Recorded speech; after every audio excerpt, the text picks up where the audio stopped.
तो जाएल हो। जल्दी जल्दी घाटावा उठाई के दौरिया कुंदन भैया तो जाएल हो। छठ घाटे बरती के असरत छठ मैया पूरा बेल हो। छठ घाटे बरती के असरत छठ मैया पूरा बेल हो।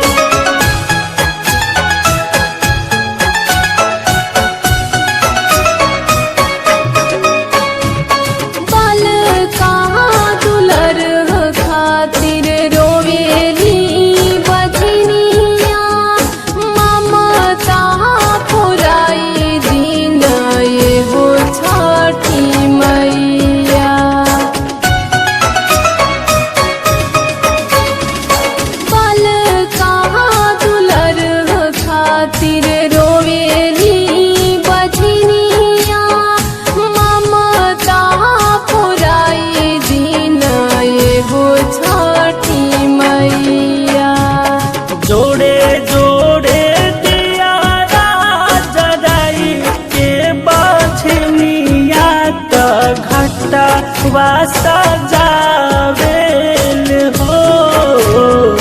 जल बीच खड़ा होई दर्शन ला आसरा लगावेल हो। छठ घाटे बरती के असरत छठ मैया पूरा बेल हो।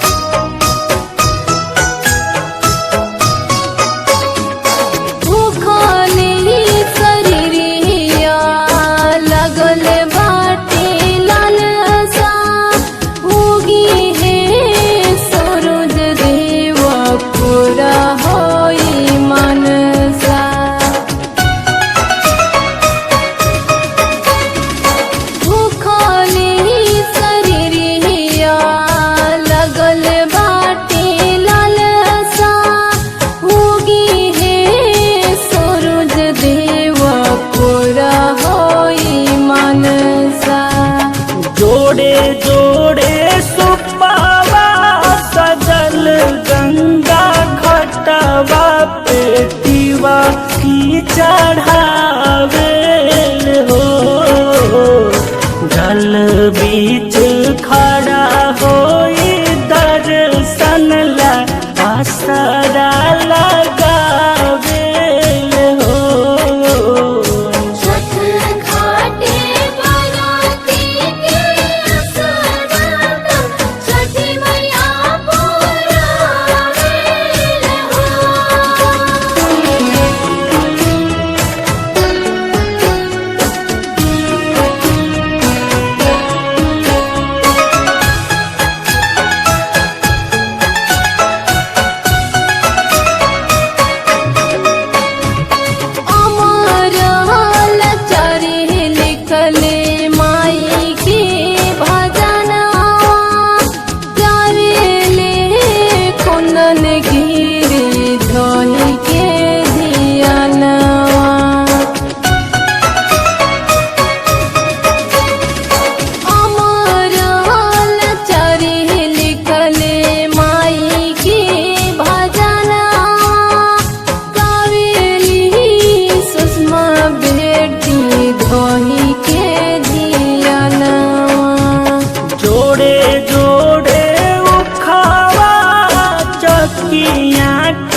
पेटिवा की लगावेल